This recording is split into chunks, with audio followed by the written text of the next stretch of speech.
Ora, creio que estamos online e a gravar, portanto, vamos dar início à nossa reunião. Não sei como é que apareceu aqui isto.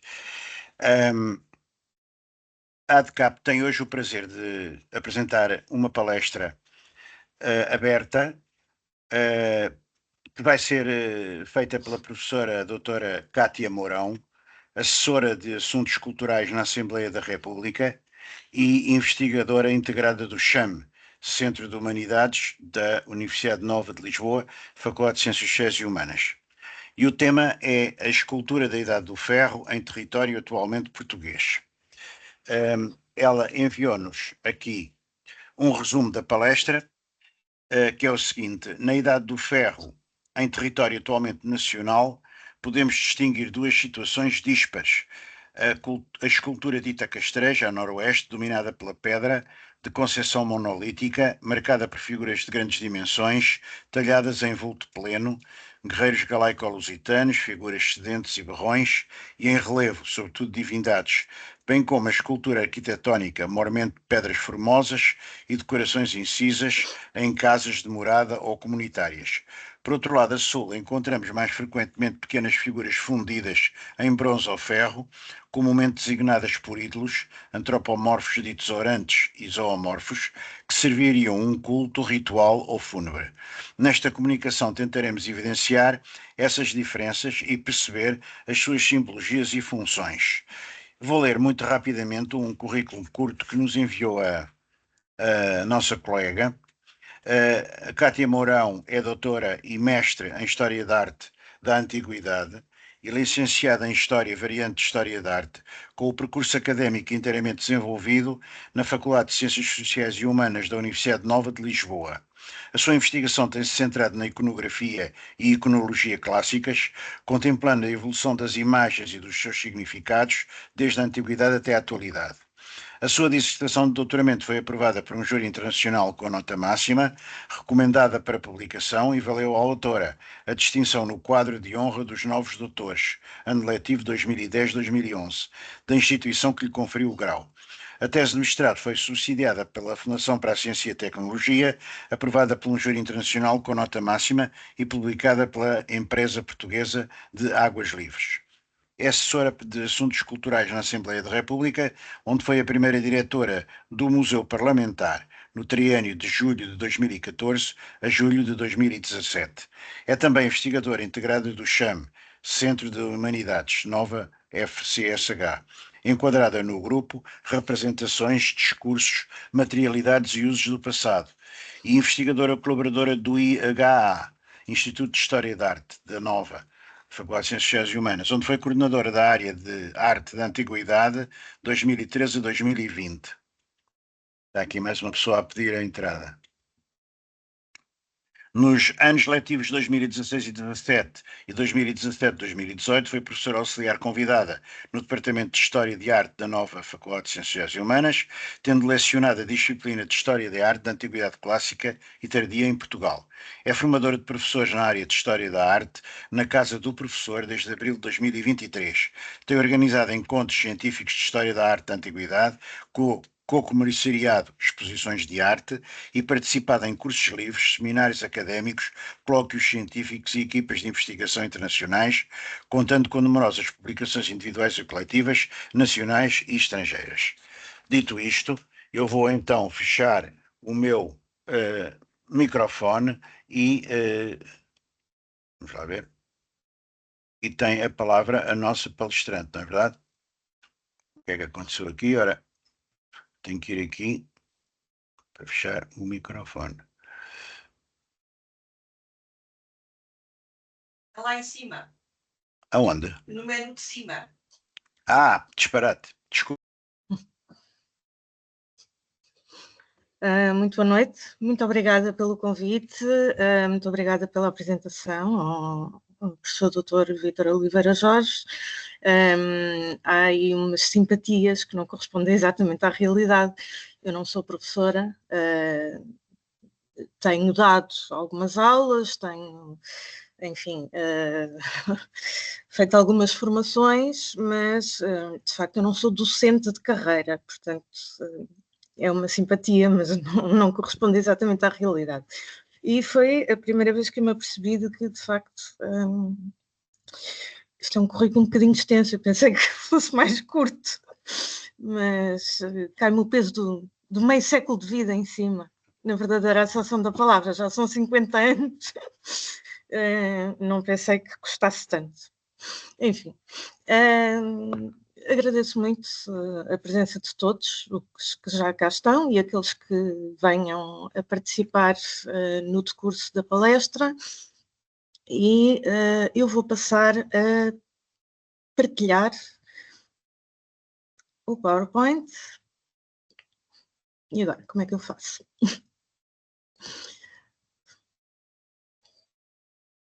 Já tem o PowerPoint aberto, não tem? Tenho sim, tenho. Portanto, agora é só uma questão de... Não, há um bocadinho correu bem, agora não tanto.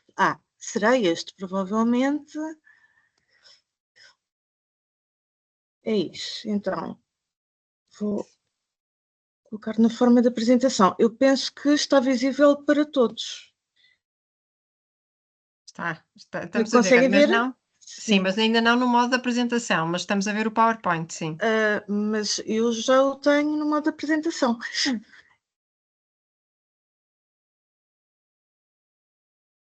Conseguem ver? Não?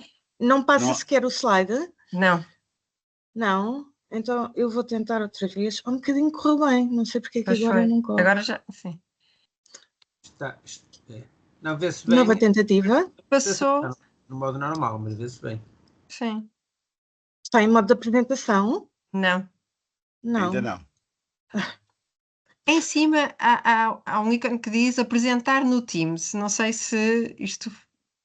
Então vou voltar... Não tenho isso aqui.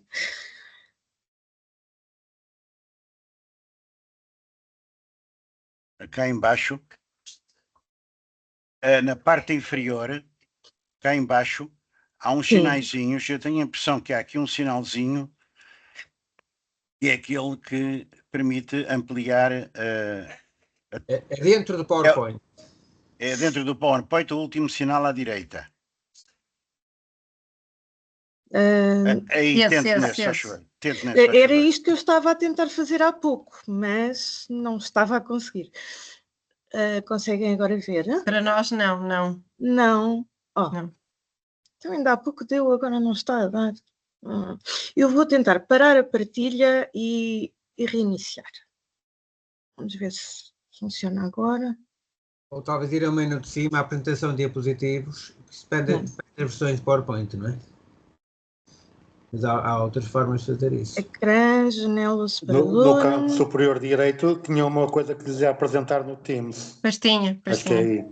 Eu não tenho isso. Tem, Cátia. Nós estávamos a ver a sua... Estava a ver-se. Estava? No canto superior direito. Então é a deslice minha. É este aqui. Pois, não sei. Sim. E agora tenho que guardar? Não. Será aqui partilhar conteúdo? Aqui em cima, esta seta para cima? Deseja partilhar este ficheiro? Será isto? Não, não é isto. Não há de ser isto, com certeza. Mas não, se ampliar um bocadinho, novamente. Pode ampliar ainda mais um bocadinho. Pois. E dá para ver. Exatamente. Bom, vamos então tentar dessa forma para não nos alongarmos demasiado. Sim. O problema é que depois não se vê o ecrã todo. Ampliar o seu ecrã completamente. Eu, por exemplo, consigo aqui no meu. Eu já estou a ampliar para mim. Eu já... Neste momento eu já consigo ver, digamos assim... Se eu puser aqui a 100%, aparece-me isto. Portanto, eu não consigo visualizar a tela inteira. Mas consegue-se ver bem. Tem que ser como estava. 100% já corta, não é? Pois, exatamente. Tem que ser 100% já corta, não dá. O mínimo que eu posso é isto. Assim está bem. Assim já consegue ver, eu peço desculpa, vai ficar minúsculo, mas não tem eu vou tentar novamente partilhar aqui não sei se conseguem ver, se não vou desistir. Assim, conseguem? Sim, não, continua na mesma, mais ou menos. Pronto. Ou seja, no fundo, o que nós estamos a ver é, do lado direito do meu ecrã, as pessoas que Sim. estão aqui, e do lado esquerdo, a lista dos seus slides seguintes, 2, 3, 4, por aí fora. Pois, não é isso neste momento que eu vejo, o que eu vejo é a tela inteira. Não há problema. Pronto, então vamos prosseguir, senão alongamos-nos excessivamente. Bom, vou então tratar de escultura, como foi apresentado, e começo pela escultura de vulto pleno, em pedra. Portanto, há algumas características próprias que são comuns a este conjunto de esculturas que vou apresentar e, nomeadamente, o suporte pétreo de origem local e, muito especificamente, o granito é o que domina neste conjunto de esculturas. São esculturas monolíticas, portanto, são talhadas num único bloco de pedra, diria mesmo ciclópico, porque de um modo geral são blocos monumentais, e o tipo de talhe, também pela natureza da pedra, da sua dureza, da sua porosidade, o talho nunca é muito minucioso, portanto há sempre uma tendência para a simplificação formal, e eu já nem estou a falar da erosão que o tempo acabou por provocar no suporte pétreo, estou a falar mesmo de uma simplificação formal decorrente da natureza da própria pedra e das técnicas que então existiam para o seu talho. Esta simplificação também se vai notar ao nível da compactação volumétrica. O que isto quer dizer é que não há uma grande liberdade de representação. Tudo isto é muito estático, hierático, muito em bloco. Os movimentos não são livres. E as figuras que estão representadas são sempre um pouco rígidas e funcionam exatamente como um bloco de pedra. A monumentalidade é um denominador comum, mas não, enfim, há sempre exceções. Há algumas situações em que nós temos representações de figuras humanas em que a escala é bastante mais reduzida e é inferior à escala real. Normalmente, estas grandes figuras são de uma dimensão superior à escala real, mas existem estas tais exceções que muito provavelmente seriam figuras móveis, votivas, rituais, ao passo que as outras, de grande monumentalidade, eram fixas. Portanto, não andavam, não acompanhavam quem as fazia e quem a elas prestava culto. Havia seguramente uma policromia original, que entretanto se perdeu na sua expressão. No entanto, é possível, em algumas situações, determinarmos ainda vestígios de policromia, portanto, de pigmento ainda residual. No entanto, não nos é neste momento possível determinarmos exatamente qual era a intensidade do cromatismo. O que é possível é, no caso de figuras humanas, que se apresentem trajadas, portanto, com o corpo coberto, nós fazermos uma equivalência com o tipo de tecidos que são conhecidos. E os tecidos não vão ter uma grande evolução, e arriscaria mesmo dizer que hoje em dia ainda se usam tecidos que teriam padrões muito próximos daquela época, porque muitas vezes, mesmo não havendo já o pigmento que nos dá a dimensão policromática, nós podemos atestar o padrão, porque o padrão era inciso na própria escultura. E vamos ver vários casos de, por exemplo, os guerreiros galaico-lusitanos, e isto enfim, é uma designação arrumada, mas não corresponderá exatamente à realidade, mas enfim, são guerreiros que foram assim identificados como galaico-lusitanos, e já vou explicar mais adiante porque apresentam vários sulcos, várias incisões que mimetizam os padrões têxteis da época.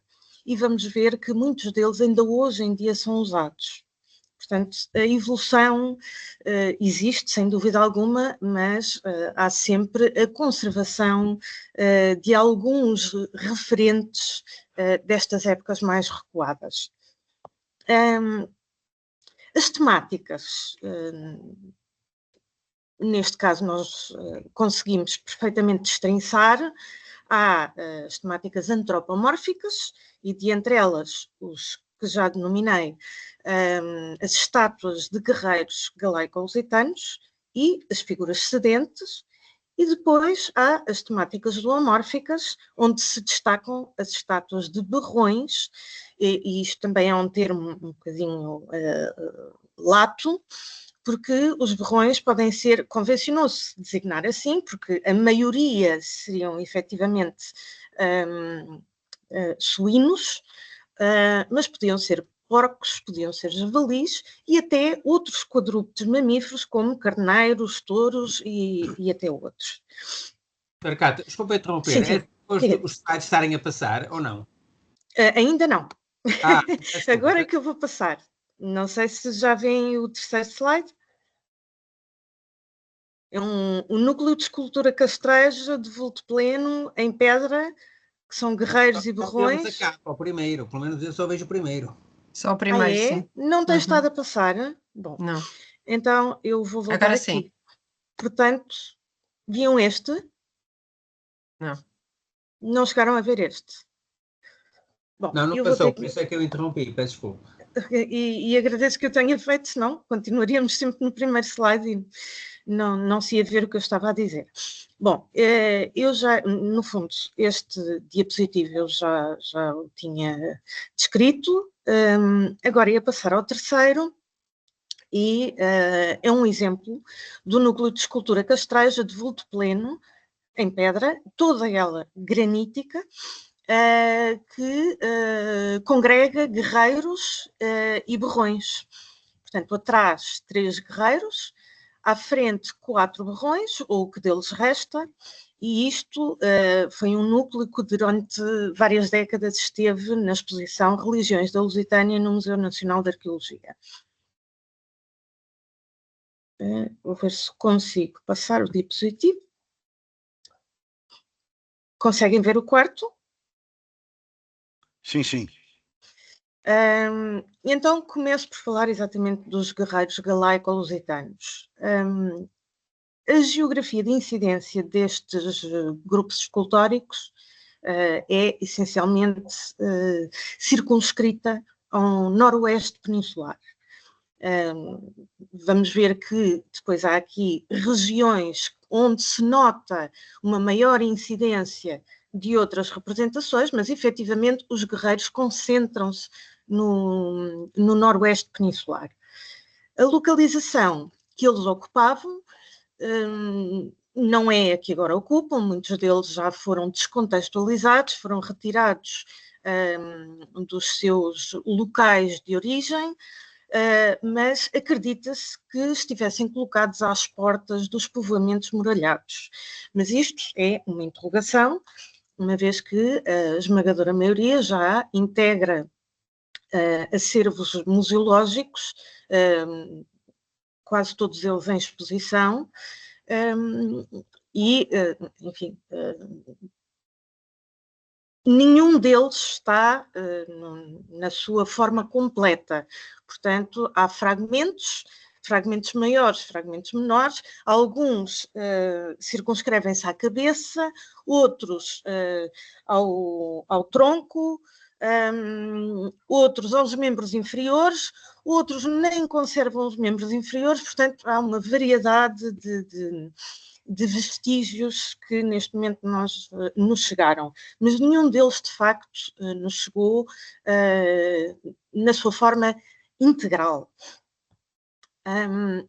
Quanto à identificação, e era aquilo que falava há pouco, porque é que lhes chamamos guerreiros galaico-lusitanos se eles não foram encontrados nestas estátuas fora do território galaico? Portanto, não há nenhum destes guerreiros de granito, monolíticos e de grandes dimensões, de dimensões monumentais, fora da antiga Galécia. Portanto, por que é que lhes chamamos lusitanos? Esta identificação como guerreiros lusitanos baseia-se numa comparação de uma passagem que Estrabão, na sua obra Geografia, descreveu. E vou passar a ler.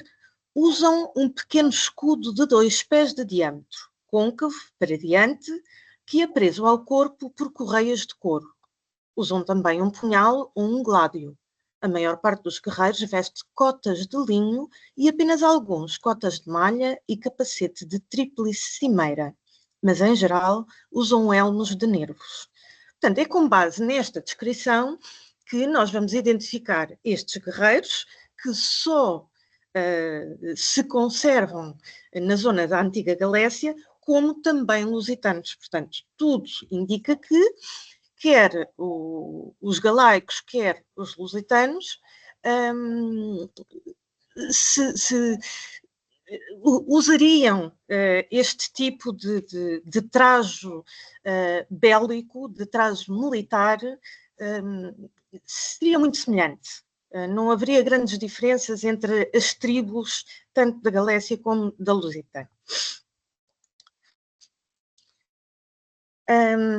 O que é que eles representam efetivamente? Nós percebemos que, tendo em conta os trajes militares, são, sem dúvida alguma, guerreiros. Também os seus atributos, como as armas de ofensiva e de defesa, portanto, no caso, os escudos para defesa e os punhais ou os gládios para ofensiva, também reportam a uma utilização militar. Mas o que é que eles representariam efetivamente além de guerreiros? Seriam efígies, ou seja, retratos de chefes locais ou heróis guerreiros daquela população, daquele castro, porque normalmente eles estariam em castros, não fora deles, normalmente às portas dos castros, ou seriam antes simulacros. Significa isto, imagens de divindades guerreiras, portanto, dentro do domínio do imaginário. Isso não sabemos, mas convém que não sejamos demasiado específicos, na medida em que não temos documentação inequívoca que nos permita optar por uma ou por outra hipótese. Portanto, ficam aqui transparentemente as duas possíveis aventadas até agora, sendo que, eventualmente, se poderá considerar outras que venham ainda a ser reveladas. As possíveis funções. Bom, considera-se que poderiam ser apotropaicas, portanto, seriam estátuas que, sobretudo devido à sua enorme dimensão, se imporiam no alto dos povoados, portanto, os povoados sendo os castros, as citâneas, normalmente erigidas em zonas altas para garantirem a defesa e, portanto, é possível que também eles, com dimensões colossais, ajudassem a proteger o povoado. teriam possivelmente também uma dimensão honorífica, ou seja, para homenagear e divinizar heróis locais, é também possível considerá-lo, ou então uma função votiva para cultuar chefes locais, ou ainda uma função funerária para cultar sobre as sepulturas dos guerreiros ou chefes guerreiros.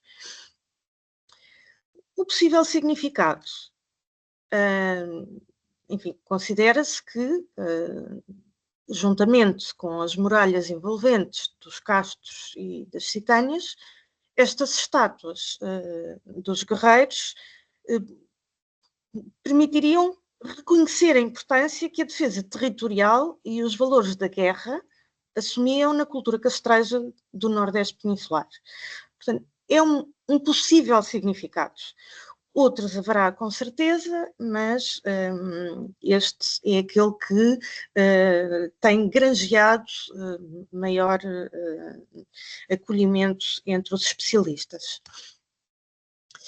É importante percebermos que, apesar de conseguirmos reconhecer este conjunto escultórico como, enfim, algo relacionável, há diferenças entre eles. Há diferenças entre cada um destes guerreiros. Este talvez seja o mais diferente no território atualmente nacional.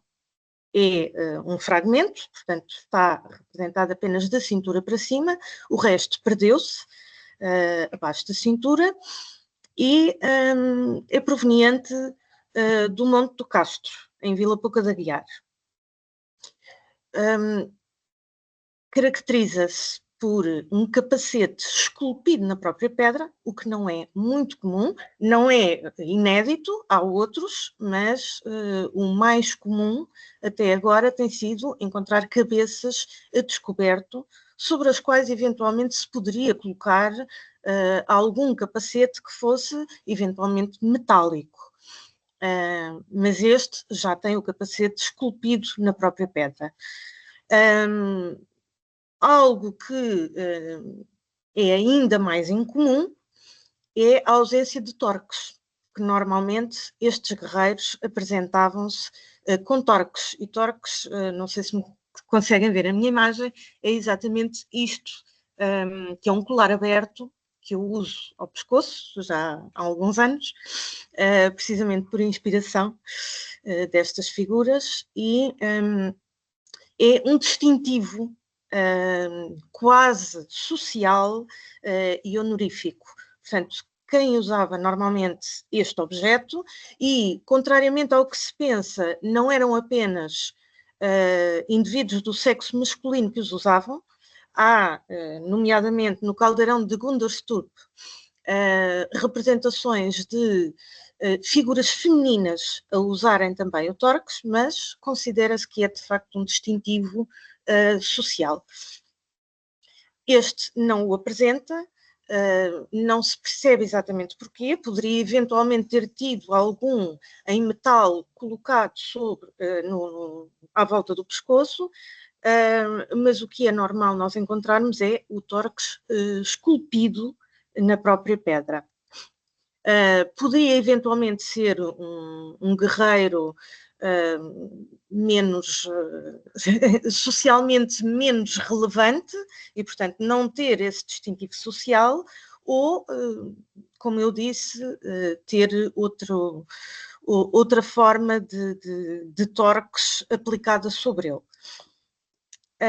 Tem um escudo, que é a caitra, um escudo sem decoração, quando normalmente, mas não exclusivamente, esta caitra tinha o umbro, ou seja, o umbigo que aqui está ao centro, mas também outro tipo de decoração, como por exemplo um labirinto ou pseudo-labirinto.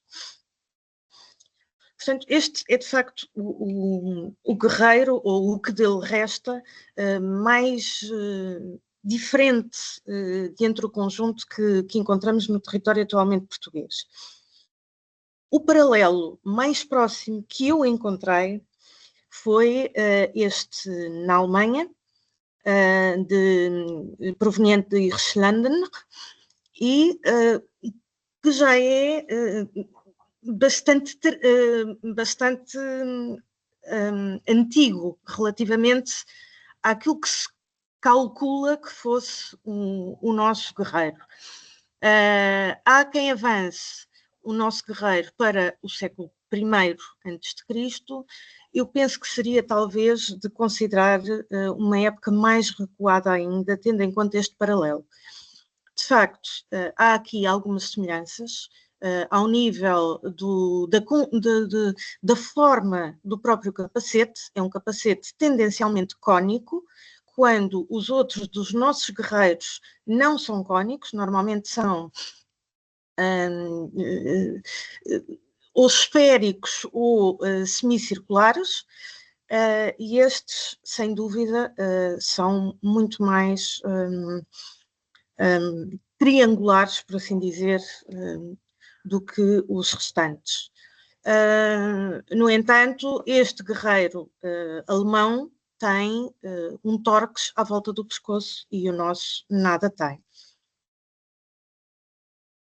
Há uma réplica, o original está no Museu Nacional de Arqueologia, em Belém, mas há uma réplica em Vila Pouca de Aguiar, precisamente no local onde o fragmento original foi encontrado.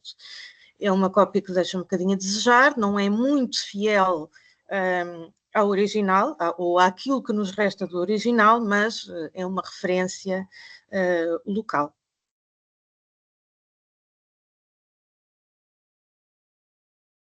Eu não sei porque é que isto me aparece desta forma.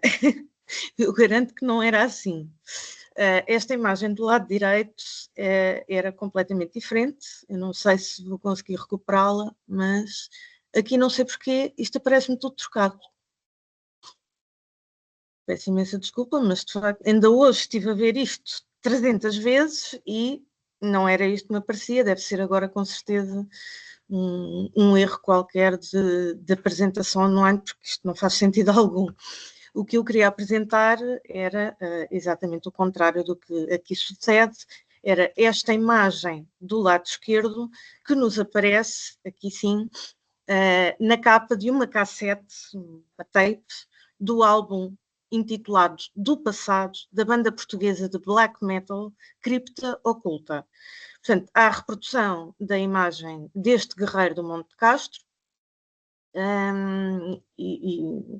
portanto, isto é uma reprodução que data de 2007, e não deixa de ser interessante que uma banda que, enfim, tem alguns tinha alguns comprometimentos com ideias nacionalistas, tenha ido buscar, de facto, este guerreiro tão antigo para firmar e veicular as suas ideias.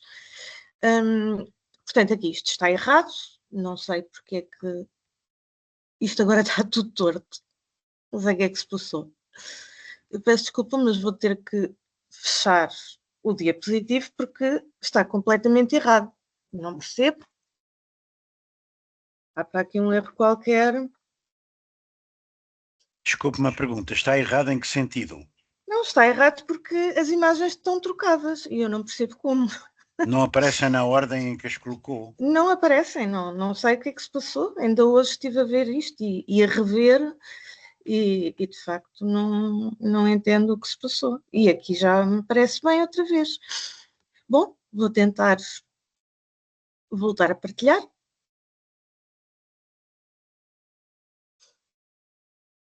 A janela. Vamos ver se agora já dá. Não sei se conseguem ver. Sim. Conseguem? Estamos a ver, sim. Pronto, agora já aparece certo. Não sei o que é que se passou há pouco. Houve aqui uma gralha qualquer. Desculpe-me só dizer-lhe Sim. uma pequena coisa. Diga, Estou diga. a ver aqui embaixo que este é o 9º slide de um conjunto de 99. Mas não Sim. vai apresentar 99. Não vou com tanta... Peço desculpa, mas com tanto detalhe. Não é possível. fiquei preocupado porque... Não, claro, não se preocupe. Portanto, Obrigado. o que eu quero dizer com isto é que, efetivamente, estas imagens do passado continuam a prevalecer no imaginário da atualidade. E temos um outro guerreiro que também apresenta um capacete, mas que é completamente diferente do anterior, mas também apresenta o capacete esculpido.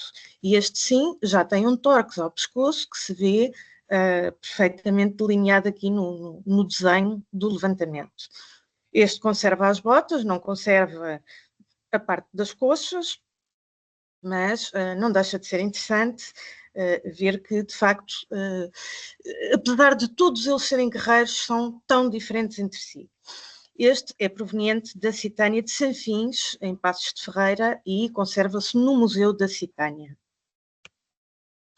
Há também uma réplica no local onde se acredita que ele estivesse colocado, funcionando como uma espécie de sentinela da própria Citânia. Outro bastante mais conhecido é um guerreiro do Levanho e tem as várias partes perfeitamente identificadas, portanto, a cabeça descoberta, que é efetivamente o mais comum no nosso território,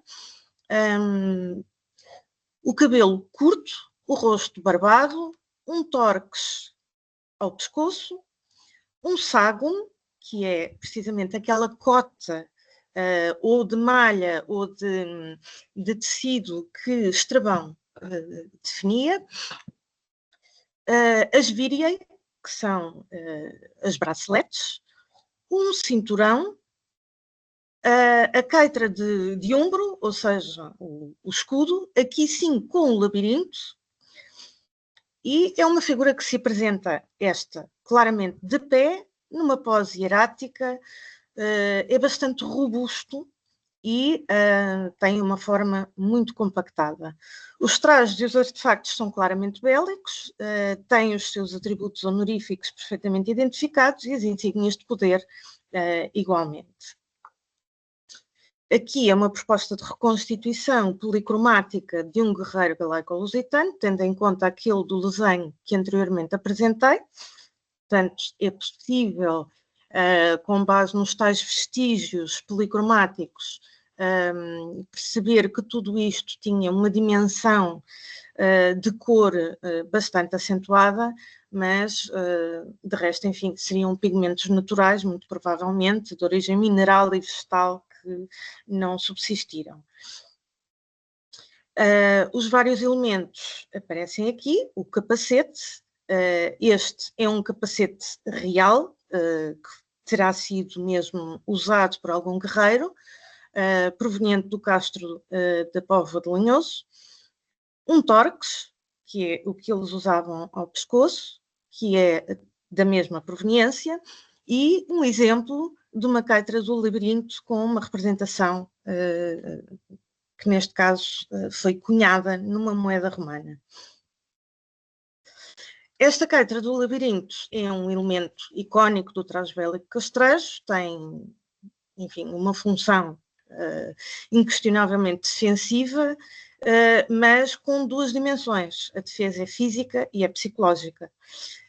Na medida em que o labirinto é simultaneamente um motivo decorativo e um símbolo também apotropaico, ou seja, de proteção, com um certo efeito mágico, já que ele parece em movimento, portanto, distrai e desorienta quem olha para ele, e isto, uma distração no campo de batalha, é absolutamente fatal para o inimigo. Portanto, tudo isto tem uma dimensão simbólica e até psicológica bastante interessante e muito intencional.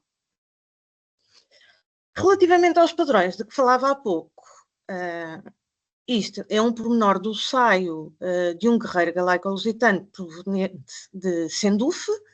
A escultura era policromada, ainda podemos perceber que tinha aqui pigmentos vermelhos e azuis, Na fotografia isto não é possível ver, mas em análise laboratorial foi feito esse rastreio, e os motivos são muito semelhantes a este, que é um outro guerreiro, que ainda apresenta a policromia bastante mais intacta, sobretudo na sua dimensão do vermelho, e é um guerreiro gaulês pré-romano proveniente de Roquepertuis. Isto fica em França.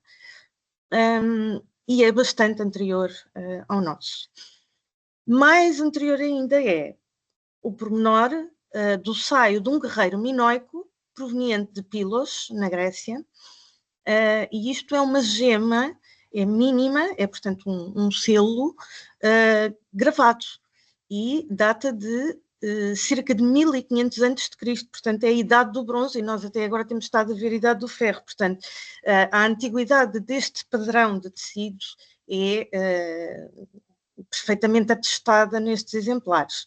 E, portanto, à Península Ibérica chegava também este tipo de padrão. E é um padrão que hoje em dia é muito recorrente, nós vemos-lo em tecidos, vemos-lo em pintura, vemos-lo em arquitetura, em joalharia e até em rolhas de garrafas de vinho. Mais uma vez, o guerreiro que tínhamos visto há pouco é o do lado direito, estes são os dois do desenho, portanto são bastante semelhantes.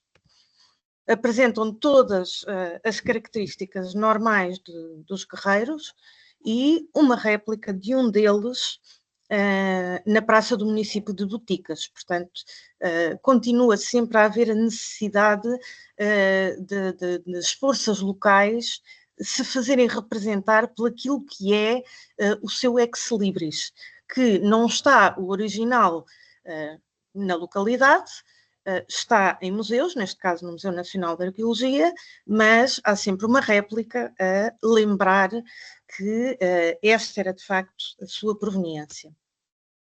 E claro, depois torna-se uma imagem de marca, efetivamente um ícone, quer da Câmara Municipal, que apresenta o seu guerreiro, quer depois das várias festividades que se fazem a propósito da antiguidade das várias localidades. No caso, uma festa castreja que vai recorrer exatamente ao guerreiro do desenho.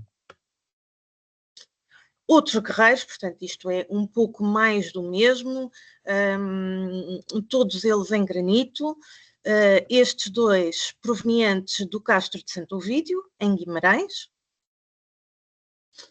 Este é frente à esquerda e verso e costas, também de Boticas, em Chaves. E este, enfim, acabou por se tornar em algo híbrido, na medida em que ele é conhecido como o basto, portanto, foi um guerreiro que se conservou parcialmente, portanto, apareceu cerca do século XVII, ou talvez anteriormente, mas em 1612 está comprovado que ele já tinha sido descoberto. Foi um bocadinho adulterado, por assim dizer. Não apresentava já a cabeça, portanto já estava acéfalo, mas tudo o resto conservava, portanto, do pescoço para baixo, conservava todo o corpo e inclusivamente o escudo.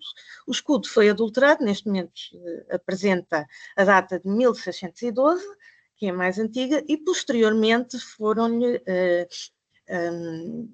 inscritas umas letras relativas a uma lenda que foi posteriormente criada acerca deste guerreiro, mas que nada tem a ver com o original. A cabeça foi inserida em 1892, portanto é completamente fictícia, não tem nada a ver, recria um guerreiro do final do século XIX e não tem nada a ver com o guerreiro original Castreiros. Portanto, muitas vezes vamos encontrar estas situações na arte antiga. Neste caso, só restou uma cabeça, que se encontra na Câmara Municipal de Vila Nova de Famalicão. Não se sabe qual era o castro de proveniência, mas seria ali da zona, portanto, da zona de Braga. Também tinha o capacete esculpido na própria pedra. Outro tipo de figuras que nós vamos encontrar são as figuras sedentes, portanto já não estamos nos guerreiros de grande vulto, de escala monumental, mas já estamos com figuras sentadas com uma escala inferior à real. Neste caso temos a frente e o lado esquerdo, portanto, a 3/4 de uma figura que foi identificada como sendo feminina, sentada numa cadeira ou trono, e que é proveniente do castro de Sendim, em Felgueiras. Neste momento encontra-se no Museu da Cultura Castreja, em Guimarães. Portanto, é bastante pequena, tal como esta, a escala é sensivelmente a mesma, portanto são 50 centímetros de altura, quando nós até agora estávamos a falar de estátuas monumentais com cerca de 3 metros, quando não amputadas. Portanto, calcula-se que a parte que falta prefizesse exatamente os 3 metros de altura. Portanto, são figuras diferentes. Esta é de género incerto, há quem considere que é feminina, há quem considere que é masculina. Talvez não fosse assim tão importante para a época, e é proveniente da Citânia de Briteiros, em Guimarães, está no mesmo museu das anteriores, portanto, da cultura castreja. Esta, que se apresenta de frente, 3/4 à direita e de costas, é bastante interessante porque, além da figura sedente, tem também nas costas uma gravura rupestre, que é um servídeo, portanto, na Tardós. Portanto, são tudo figuras bastante pequenas. Esta está patente na exposição do Museu Dom Diogo de Sousa, em Braga, e é proveniente do castro de Roriz. Outras figuras sedentes, esta de frente e a 3/4 para a direita, também no mesmo museu, mas proveniente do castro de Lanhoso. É possível que ela tenha servido ao culto funerário, porque se encontra uma cavidade escavada no colo que ainda conserva resíduos de cinzas. Portanto, esta zona mais obscurecida ainda conserva resíduos de cinzas, portanto, é possível que tenha servido a algum culto funerário. No mesmo museu está esta outra, que é proveniente de Braga. Pensa-se que eventualmente do Castro Máximo, mas não há certezas. Apresenta-se também sedente, é um pouco mais rigorosa, um pouco mais naturalista na sua representação, percebe-se que houve um cuidado diferente no tratamento da figura relativamente às anteriores, que são mais toscas. Estas são apenas uma apresentação de paralelos peninsulares, portanto não são do território português, mas para percebermos que não era uma tipologia escultórica exclusiva do nosso território. Tinha de facto paralelos noutras zonas que não são atualmente portuguesas. Paralelos anteriores, portanto, percebemos que as figuras sedentes e que os tronos eram bastante mais anteriores, nomeadamente pré-históricos, como este caso, que é o mais antigo que se encontra, que é de 6000 a.C. e foi encontrada na Turquia. É uma figura feminina sedente com um trono que tem o remate dos braços em forma de leão. Portanto, um símbolo de poder reiterado. Outra figura sedente, mas que foge um bocadinho à norma das que vimos anteriormente, é esta, e é caso único que se conhece em território nacional. É designado como o Colosso de Pedralva. Enfim, não tem características de ter sido especificamente um guerreiro, é também muito tosco, mas tal como o nome corrente revela, é uma estátua de dimensões colossais, portanto monumentais, é mesmo gigante, e não tem um grau de iconicidade muito aprimorado, é uma figura bastante tosca. Foi encontrada mutilada, primeiro foi encontrado o tronco, o corpo, e depois é que foi encontrada a cabeça, e foi finalmente por Martins Sarmento congregada na figura original. Outras figuras são os berrões, já têm uma geografia de incidência um pouco diferente das anteriores. O Nordeste peninsular é de facto onde elas se encontram mais, e são mais incidentes na zona de radicação dos vetões do que propriamente dos galaicos. É possível que, tal como os guerreiros estivessem localizados originalmente à porta dos povoamentos muralhados e nos recintos mais amplos, mas todos eles já estão fora do seu contexto original, portanto isto é uma possibilidade de leitura. São sempre quadrúpedes, mesmo que as espécies sejam diferentes, mas são sempre quadrúpedes e têm sido identificados como mamíferos.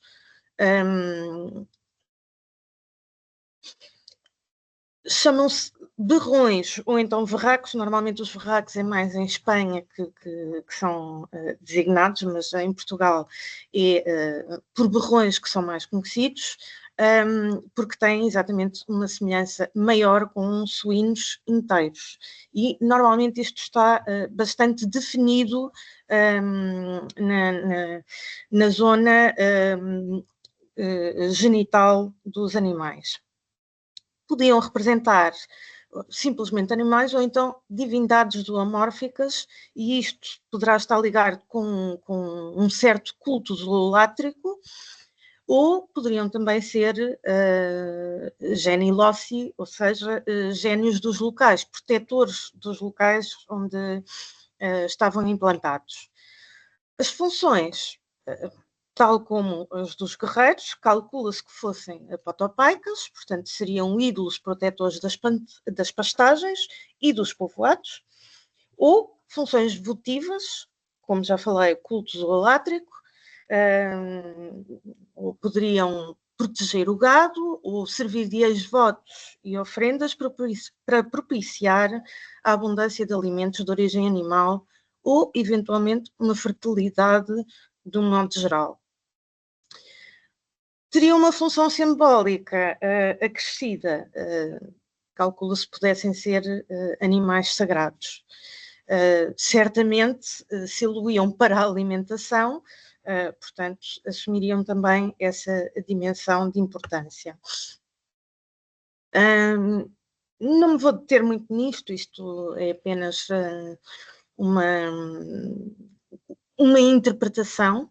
Normalmente acredita-se que os berrões fossem característicos de uma cultura local de influência celta, que depois terá acompanhado a romanização. Portanto, não se perdeu. Sabe-se claramente que o javali era um símbolo da classe sacerdotal celta, portanto, aparece a miúdo na iconografia gaulesa da época romana e da anterior também. Bom, não é muito fácil, de facto, de perceber o que é que este animal representa. Acredita-se então que fosse uma espécie de suíno. Este é de Torre de Moncorvo, em Bragança. Este não é muito diferente, é um berrão de Cabanas de Baixo, também de Moncorvo. Portanto, todos eles apresentam características muito semelhantes. As patas estão juntas, portanto, aos pares, as traseiras unem-se e as dianteiras também. Isto para maior solidez da própria figura. Mas todas as formas são um bocadinho rudimentares. Neste caso, sobressai uma presa, pelo que se percebe que é um javali e não um porco doméstico, mas nem sempre essa diferença é salientada. Um outro, também de Cabanas de Baixo, de facto, Torre de Moncorvo tem uma grande concentração de berrões e são todos muito semelhantes. Este também de Bragança, mas de Vilas Boas, com, enfim, uma musealização um bocadinho intrusiva, na medida em que tem uma tabela com a identificação mesmo aposta no ventre do animal. E estes são de Dona Chama, aliás, este que depois aparece no seu contexto, junto ao Pelourinho, também em Dona Chama, portanto, zona de Mirandela. São todos muito semelhantes. Estes são um pouco mais pequenos, a dimensão não é tão expressiva como os anteriores, e são de Vila dos Sinos, zona do Mogadouro, mas ainda em Bragança. Um outro, também da mesma zona, foi reaproveitado. Fez-se um pelourinho quinhentista a despassar este perrão de Bragança. Portanto, já era um ícone que se reconhecia como sendo local, mas depois acabou por ser, de certa forma, cristianizado com o pelourinho a despassá-lo. Agora, em Almeida, no Castelo Mendo, encontramos um berrão decapitado, e isto, enfim, está envolto em lendas locais, porque se dizia que, supersticiosamente, este berrão assustava o gado e, portanto, decapita-se o berrão para o gado ficar um pouco mais manso e não se espantar. Portanto, são as superstições próprias de quem, enfim, já perdeu um pouco da história das peças. Estes dois, em Figueira de Castelo Rodrigo, concretamente em Almofala, servem mais ou menos como os guardiões desta propriedade, e hoje em dia é muito habitual nós vermos ou águias, ou leões, ou outros animais a protegerem as propriedades, precisamente ladeando as entradas, e estes foram aqui colocados exatamente com a mesma intenção. Eventualmente, até na sua origem, poderiam ter estado também com uma colocação muito semelhante, mas isso não nos é possível assegurar.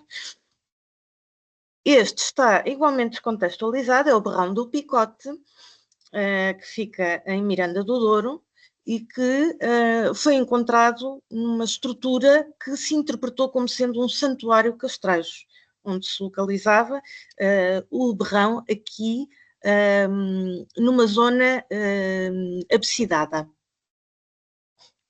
Portanto, o culto do alátrico aqui parece ganhar mais credibilidade. E este berrão do Picote salta também para a heráldica local, portanto, o brasão do Picote, com as armas da freguesia, tem o berrão em chefe.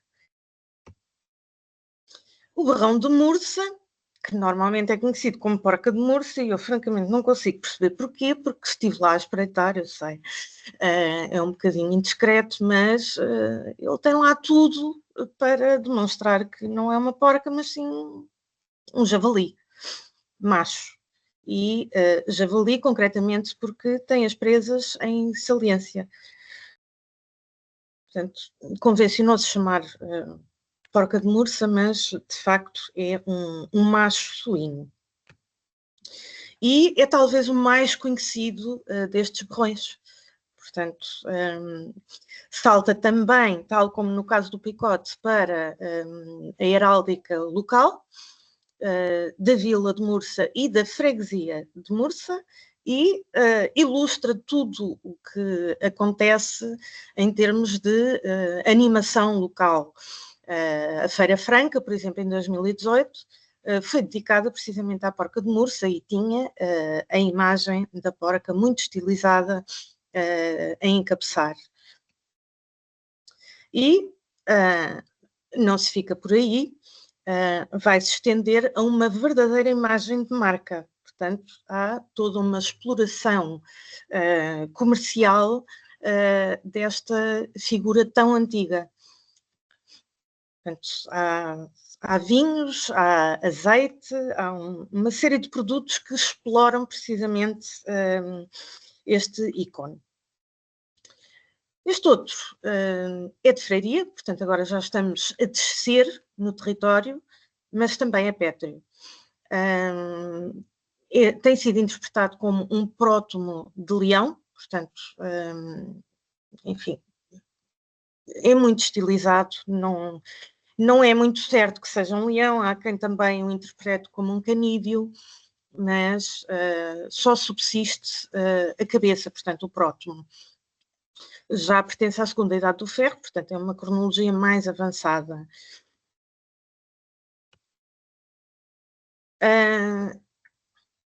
Agora, descendo ainda mais, portanto aqui já estávamos no centro do país, que não é muito rico neste tipo de expressão artística, e mesmo no sul, já vamos quase para o Alentejo, vamos encontrar escultura de vulto e relevo em cerâmica e em metal.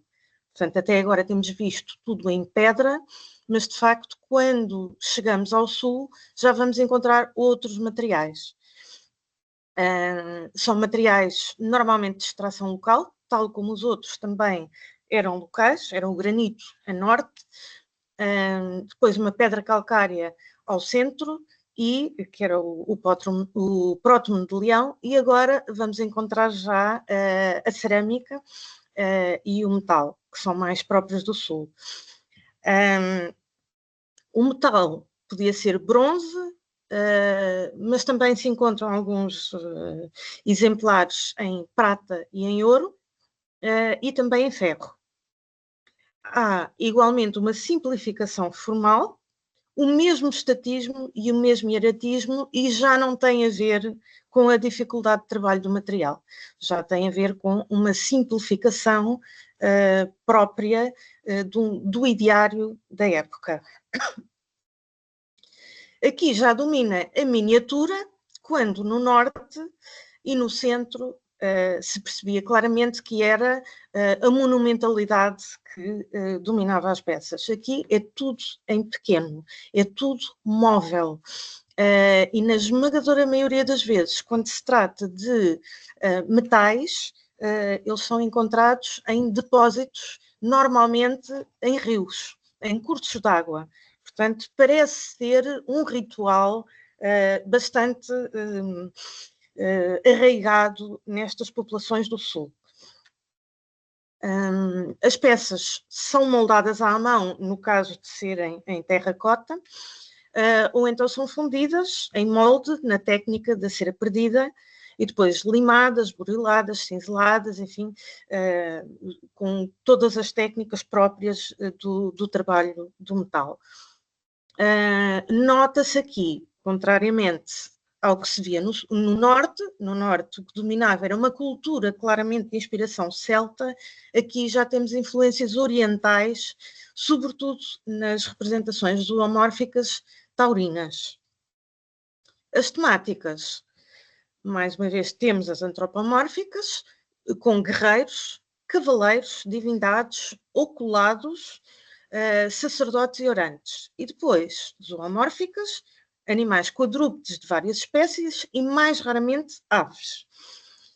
Eu sei que foram encontradas 2 aves, mas só consegui localizar uma. Os carros votivos, que não são muito habituais, mas de facto conseguimos localizar 2 em território atualmente português, e os incensários ou timiatéria. As funções poderiam ser votivas, no caso destas peças serem próprias de santuários ou de residências, portanto teriam uma função cerimonial ou ritual, poderiam ser ex-votos ou figuras de culto doméstico, ou então teriam uma função funerária, no caso de se encontrarem em sepulturas, e, portanto, estavam ligadas aos cerimoniais e aos rituais e ao culto dos mortos.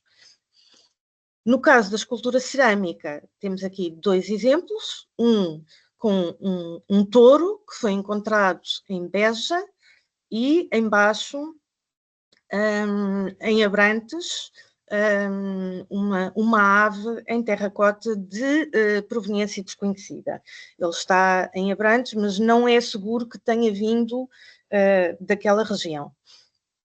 Portanto, figuras muito pequenas, e vê-se aqui nas escalas que de facto são miniaturas.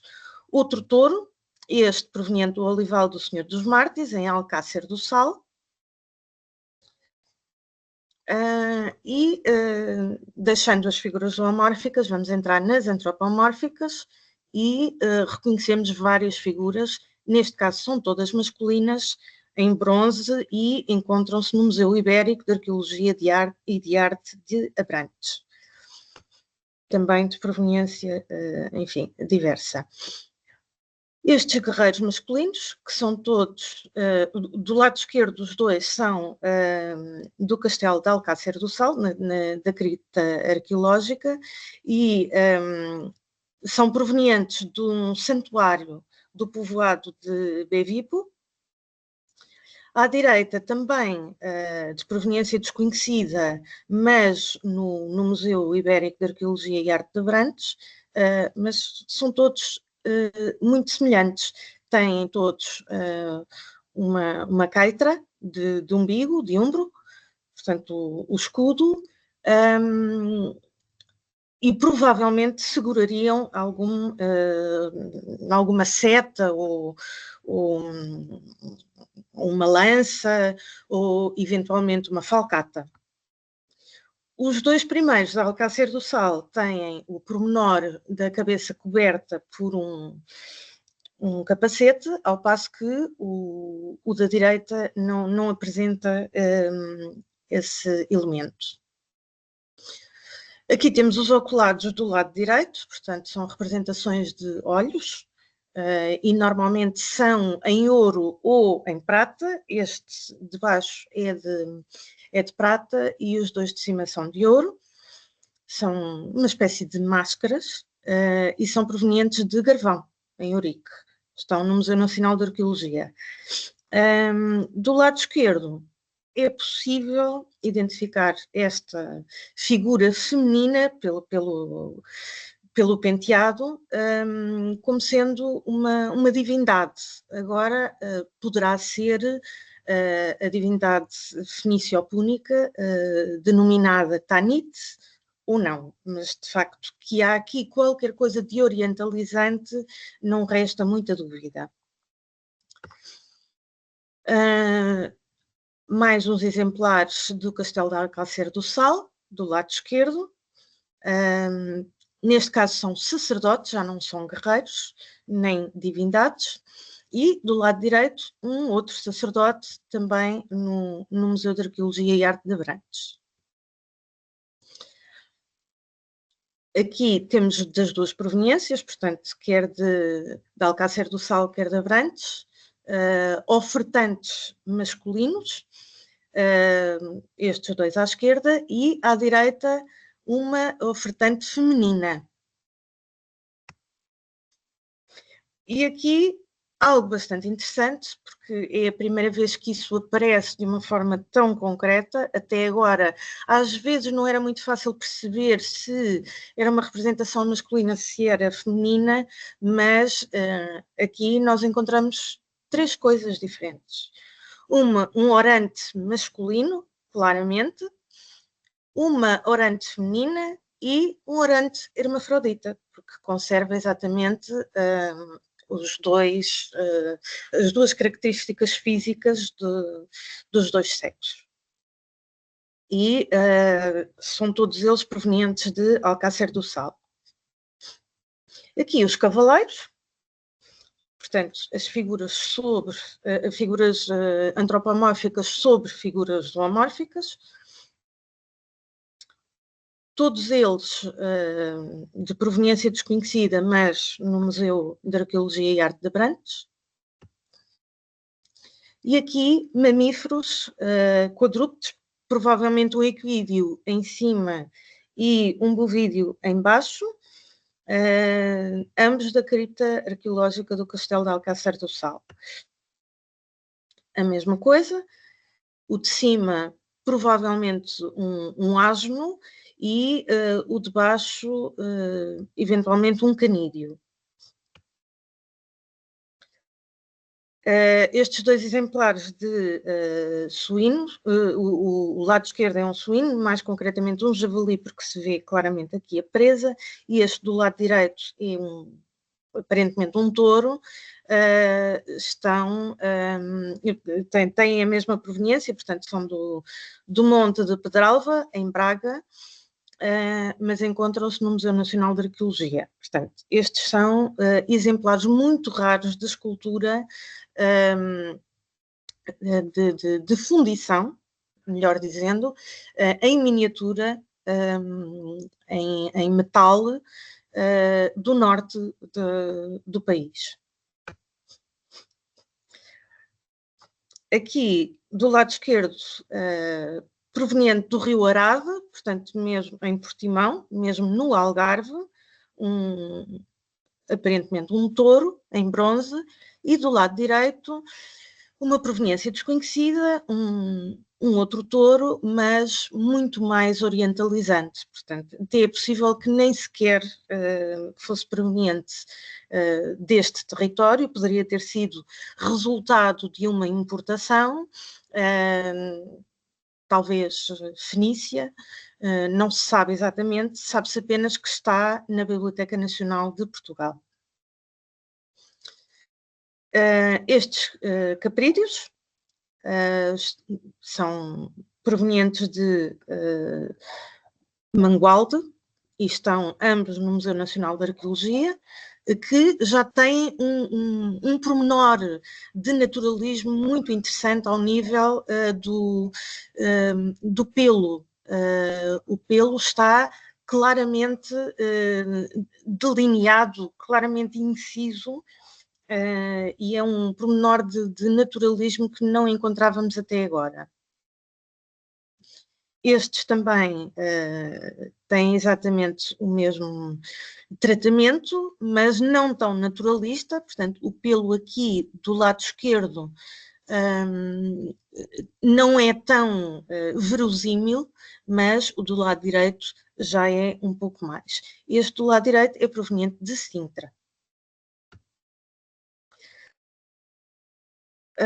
2 timiatérios, ou seja, incensários, também com figuras de quadrúpedes, este à esquerda com um touro, que é proveniente do Castelo Velho de Safara, em Moura, está no Museu Nacional de Arqueologia, e o da direita não se sabe exatamente de onde provém e está truncado, portanto não temos a parte do pé, e está no Museu de Arqueologia e Arte de Abrantes. Eu já me estou a alongar um pouco mais, mas vou agora só mostrar mais uns exemplares, não me vou pronunciar. Um cervídeo à esquerda e um caprídeo à direita, também com o mesmo grau de naturalismo, aqui já com uma pose mais natural, não tão estática. E aqui um ex-voto do Castelo de Moreira, em Celurico de Basto, que nos chegou de uma forma um pouco comprometida, portanto estava muito fragmentário e foi entretanto conjugado. Aqui os carros votivos, portanto o outro seria um elemento de um carro votivo, mas só nos chegou exatamente aquele fragmento, e aqui já temos o carro votivo inteiro, portanto com as rodas e depois uma reconstituição em baixo, em desenho. Outro carro votivo, este também muito fragmentado, foi montado aparentemente de forma incorreta, e há uma outra proposta de leitura. Este é o levantamento da primeira conjugação e esta é a proposta de leitura após a reconsolidação. Portanto, já mais fidedigna. Eu já não vou falar da escultura arquitetónica, a menos que queiram muito, mas vou deixar à disposição o diapositivo, ou melhor, todo o PowerPoint, se assim desejarem. Eu vou enviar para o professor Dr. Vítor Oliveira Jorge, para que possam ter acesso ao resto da informação. Não sei se ainda me estão a ouvir. Perfeitamente. Eu ia propor uma coisa, não sei se os outros estão de acordo, e se está de acordo, era mostrar, passar os diapositivos praticamente sem comentário, porque eles depois aparecem no vídeo final. E exatamente. Aí, no vídeo, nós podemos sempre parar o vídeo para ver cada um por si, não é? E ler, exatamente. Parece-me uma boa proposta, se estiverem de acordo. Sim, só com um outro comentário mais breve, naturalmente, claro. Sim. Aqui a escultura arquitetónica, portanto, já não é de vulto pleno, já é essencialmente incisa, portanto, ou é gravada, portanto, é uma escultura de relevo, seja baixo, seja alto relevo, e é gravada por incisão. As pedras formosas são os exemplares mais conhecidos, por assim dizer. Têm dimensões de facto monumentais, integravam edifícios balneares castrejos e funcionavam como uma espécie de portal de acesso à zona dos banhos e dos vapores. Isto já entraria também na própria arquitetura dos balneários castrejos, que é bastante interessante, mas que não era exatamente o tema desta palestra.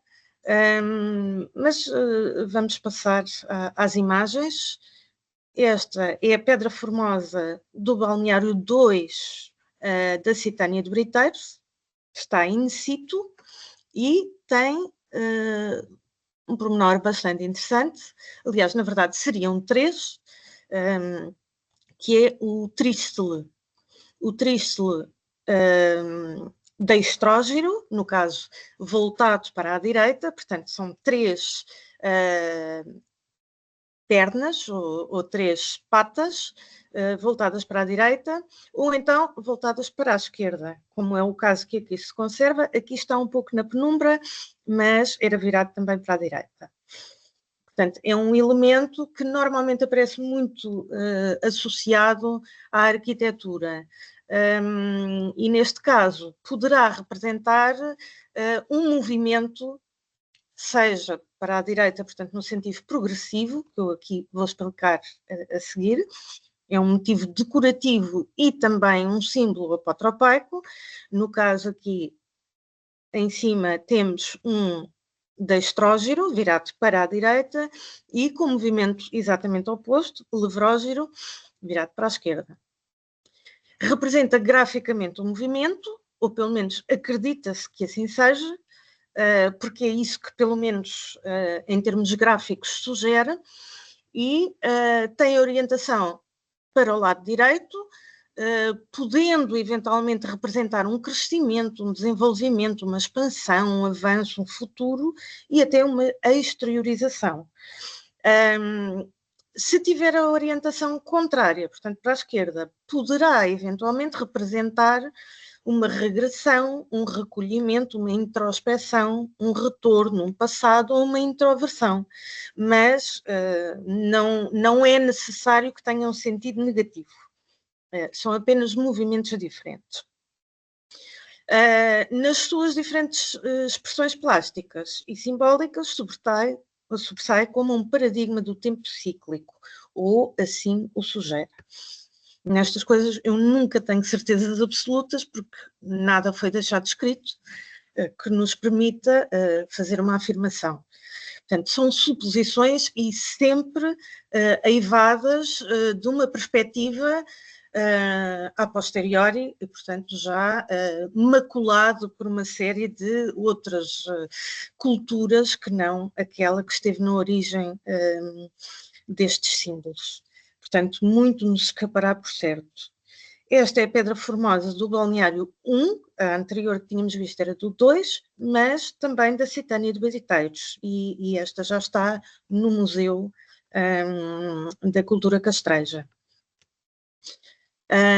Agora, a Pedra Formosa do balneário do Castro das Eiras, em Vila Nova de Famalicão, que apresenta outros motivos, como por exemplo os encordoados e os colchetes.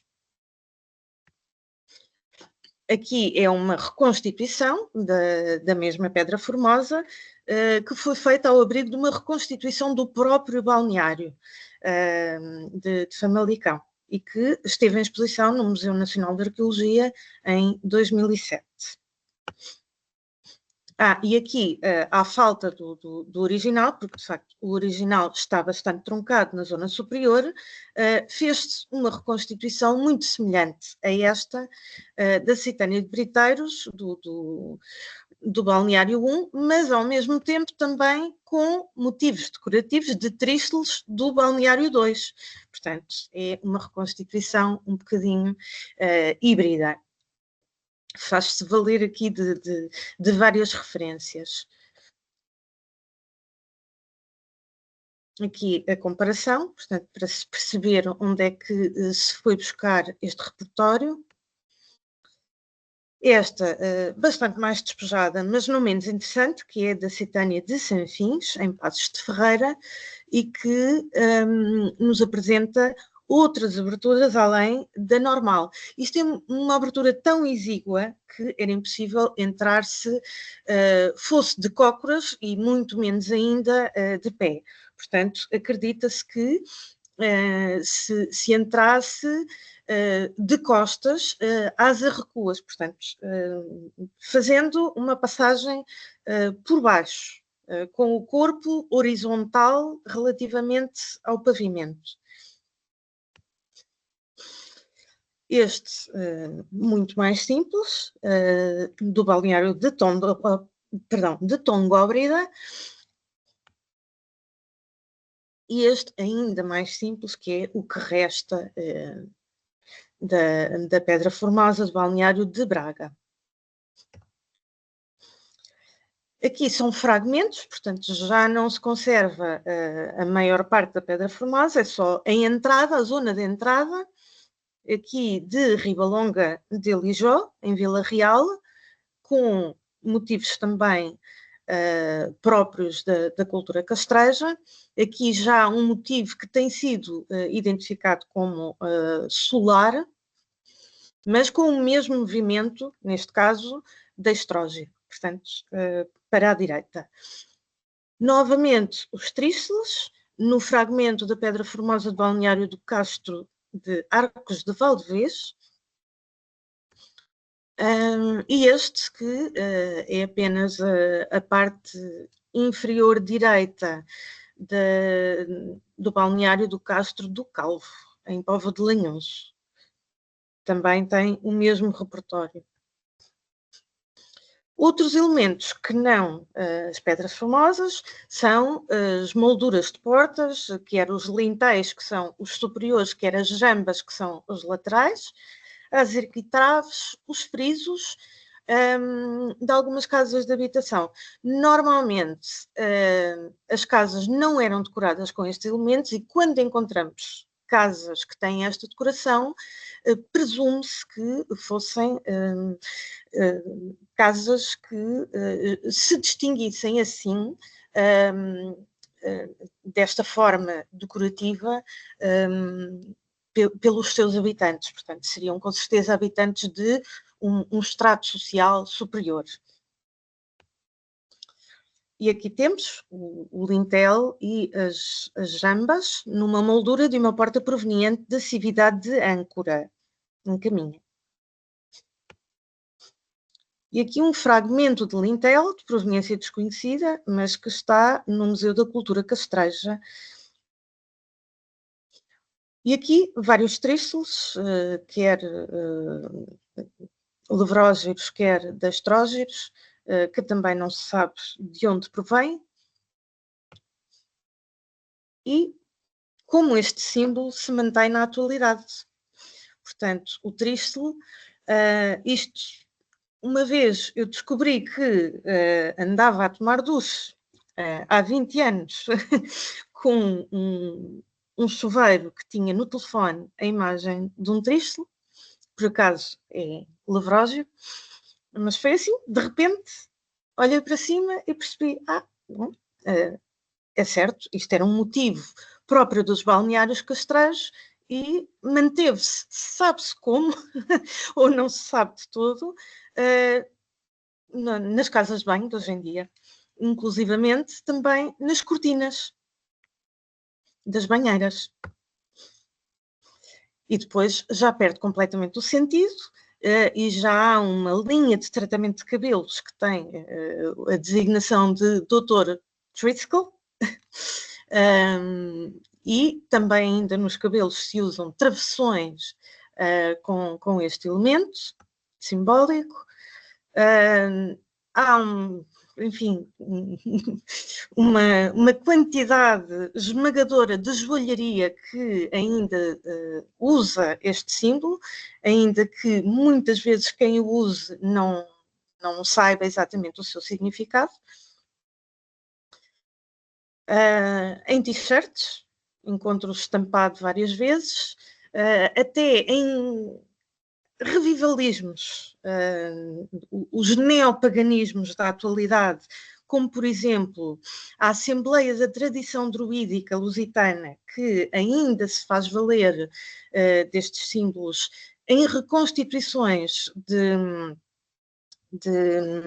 escudos que já não têm uma utilidade, de facto, bélica, mas que é simbólica. E há pessoas muito ligadas a este tipo de neopaganismos e também ligadas ao mundo da música que tatuam o trícelo na própria pele. É o caso do fundador dos Helvetii, Hrigal Glansman, que tem aqui na sua palma da mão um trícelo. Ou então do Steve Sick, o fundador dos Omnia, que o tem na cabeça. Em Portugal também temos uma banda de world music, ou música do mundo, que se chama Triskel, e tem exatamente esse símbolo em toda a sua iconografia. A Metas Diária, que é uma companhia uma empresa de aluguer de autocarros, com sede em Mem Martins, que também se socorre desse símbolo. Portanto, aí faz sentido ser um símbolo de movimento, portanto, é uma rodoviária.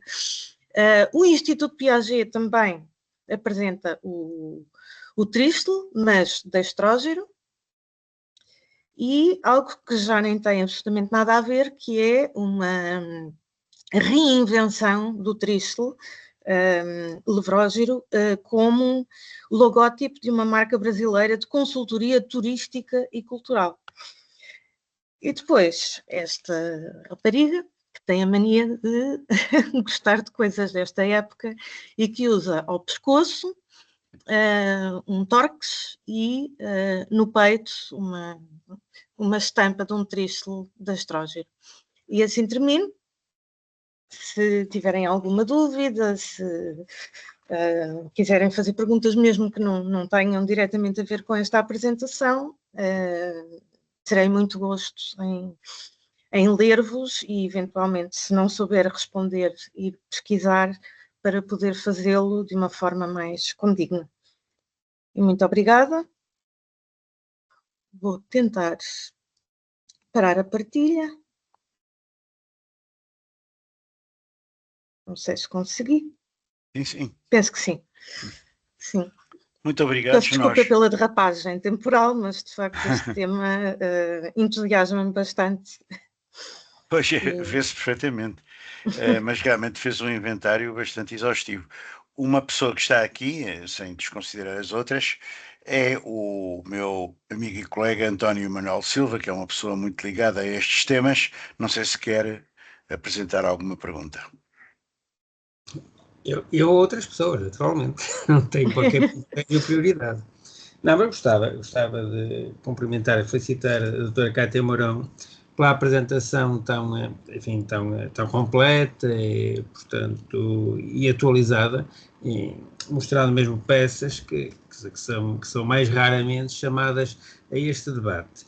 Queria, já agora então, que me convoca para isso, fazer só um par de observações e uma questão depois, ou pelo menos um tópico para debate.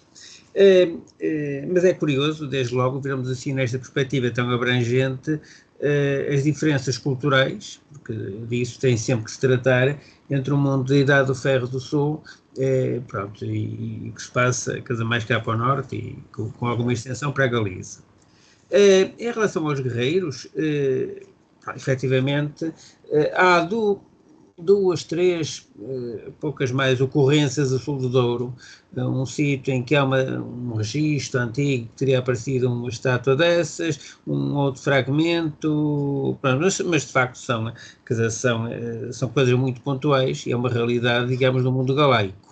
A questão da designação, eles começaram por ser guerreiros lusitanos nos finais do século XIX, na acessão que Estrabão dava primitivamente à Lusitânia, toda a faixa atlântica, e também, creio, por aquele mito, enfim, da época, digamos, da paleontologia romântica, da Lusitânia na origem de Portugal, essa história toda, mas efetivamente são quase todos eles galaicos. No que respeita à localização dos guerreiros, no caso da Citária de Sanfins, efetivamente, o professor Armando Coelho encontrou mesmo no rochedo a base, os pés da estátua. Portanto, pelo menos em Sanfins, está um dos guerreiros, podia haver mais, não sabemos, estava mesmo na porta, não é? Os outros não sabemos, parece plausível que estivessem na porta. Agora, mais importante do que isso, parece, porque isso afeta a interpretação que se possa fazer destas, eu falo agora concretamente dos guerreiros, não é? O mundo das estátuas sedentes com certeza não é muito diferente, mas não sabemos. Mas a questão que é importante para a interpretação, para o significado de tudo isso, é a questão da cronologia, não é? Porque enfim, não sei, parece-me que globalmente o mundo das representações da Idade do Ferro do Sul tende a ser um bocadinho mais antigo, não é? Embora depois há certamente peças e estéticas que chegam ao mundo romano e tudo isso. Portanto, o que eu queria perguntar à doutora Cátia é qual é a opinião dela, claro, a evidência e os dados arqueológicos que temos, mas globalmente qual é a sua opinião sobre a cronologia dos guerreiros do Norte? A cronologia dos guerreiros, e não sendo eu uma especialista neste tema, parece-me poder atravessar já a época da romanização. Portanto, normalmente são balizados entre o século I antes de Cristo e o século I depois de Cristo.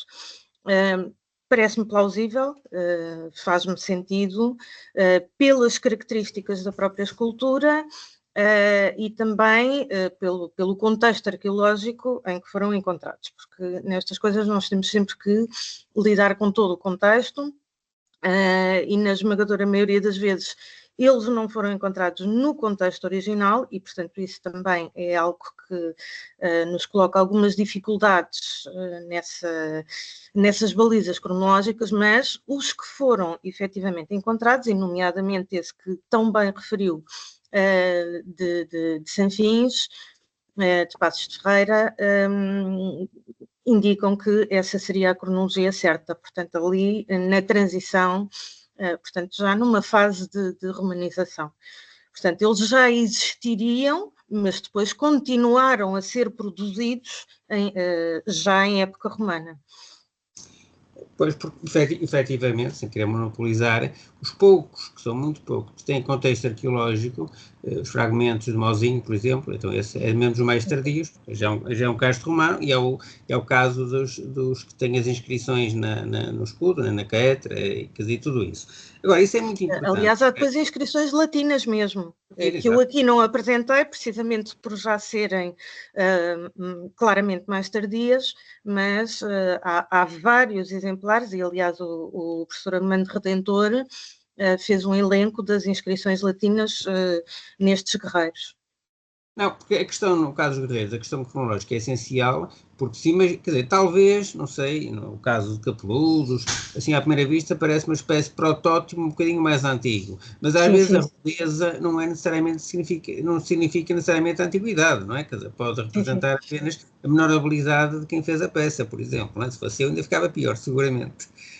Agora, a questão cronológica é essencial porque se imaginarmos que o grosso destas estátuas são feitas já sob a ambiência romana, não é? Em boa verdade, a perspectiva de poderem representar chefes heroicizados ou assim é um bocadinho um arcaísmo ou muito, muito simbólico, não é? Porque não haveria qualquer validade militar, dessas populações já em época romana, não é? Em que estariam já, a bem ou mal, estariam pacificadas e controladas, não é? E há até quem defende, como sabe, que as estátuas tenham sido feitas já imitando, enfim, não é bem imitando, porque a estética é totalmente diferente, mas sob influência, digamos, de alguma escultura romana. Isso, a mim, no meu caso, parece-me que era um bocadinho longe demais, mas pronto, são opções viáveis. Agora, o mundo do Sul, não sendo eu, obviamente, grande conhecedor disso, parece-me provavelmente um bocadinho mais arcaizante, numa primeira idade do ferro, enfim, pronto, mas depois mas é tudo muito diferente, tem muitas influências culturais, o mundo mediterrâneo, tudo isso. Sim. Que naturalmente há um outro contexto. Pronto, mas era só esta nota, não queria de forma alguma monopolizar a conversa. Não, de todo, foi muito enriquecedor, muito obrigada. Eu só queria dizer que não sou especialista deste assunto, que os barrões são realmente muito característicos de Trás-os-Montes, mas entram depois pela meseta dentro. Creio que vão quase até à zona de Madrid, e além da Galiza, claro. Sim, claro. Eles aparecem em sítios incríveis. Nós, em várias zonas onde estivemos junto à Raia, em Espanha, encontramos com muita frequência, não é? Por exemplo, quando se vem de Salamanca para Portugal, e não se vem pela autoestrada, mas pela estrada alternativa, passa-se por uma aldeia onde lá está um berrão mesmo junto à estrada, mas temos encontrado berrões em tudo quanto é sítio, por exemplo, em Castelo Rodrigo, já em Espanha, não é? Não estou a referir-me a Figueira de Castelo Rodrigo, mas como se chama aquilo, aquela localidade onde há o operador, Ciudad Rodrigo, perdão. No operador, junto ao operador de Ciudad Rodrigo, está lá precisamente uma como é que os espanhóis chamam às rotundas? Tem a Florieta, não é? Glorieta, temos um nome muito engraçado, e está lá precisamente também um berrão. São muito frequentes nessa zona toda. O professor Santos Júnior fez um trabalho em que chegou naquela altura em que se atribuía tudo a culturas, não é? Hoje temos um bocadinho de desconfiança em relação à palavra culturas, porque, claro, uma cultura é uma coisa complexa e não pode ser caracterizada apenas por um item, não é? Mas chegou a publicar um trabalho chamado A Cultura dos Berrões. Certamente conhece. Sim.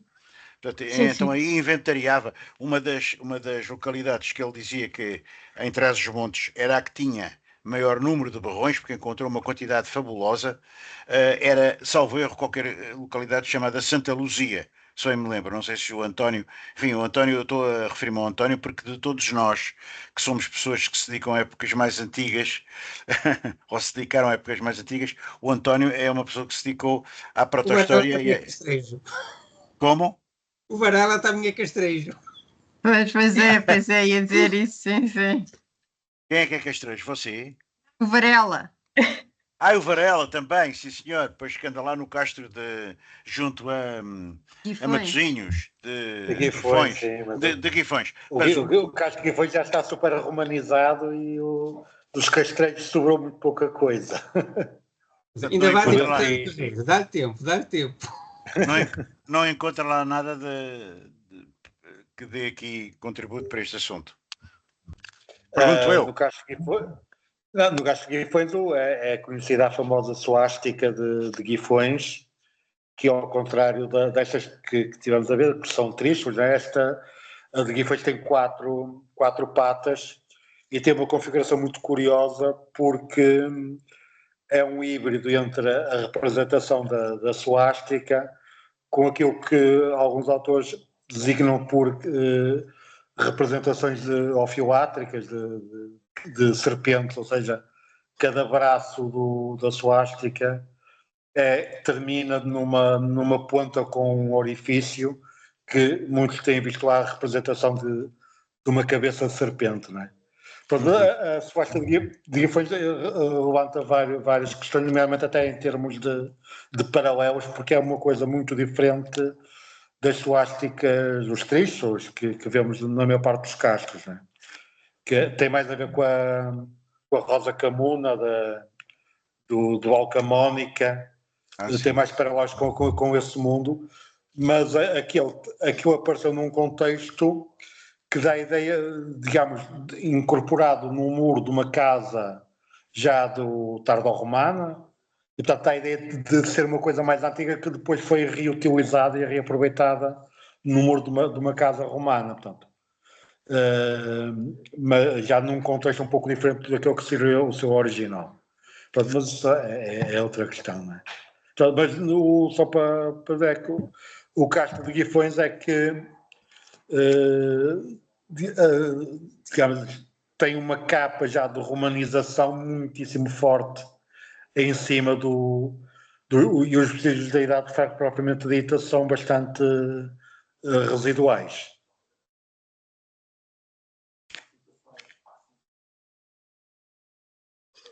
Bem, devido ao adiantado da hora, não sei, talvez, não sei se alguém quer intervir, se não,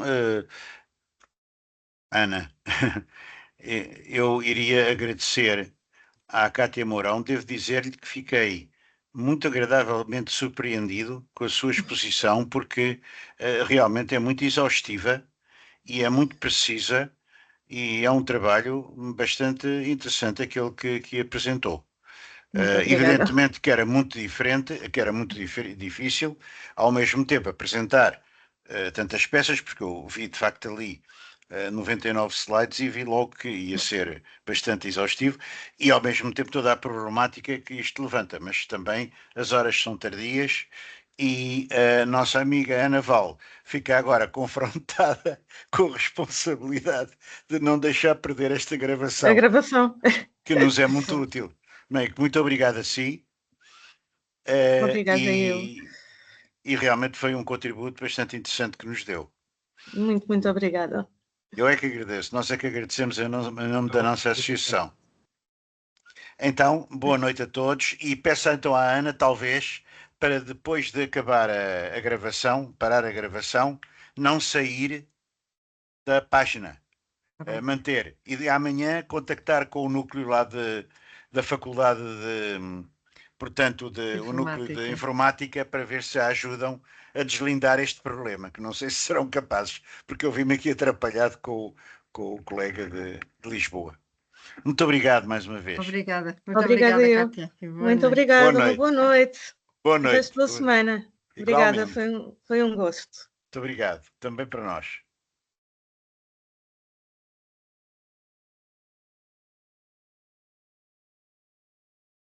Eu vou sair. Está bem, está bem, está bem.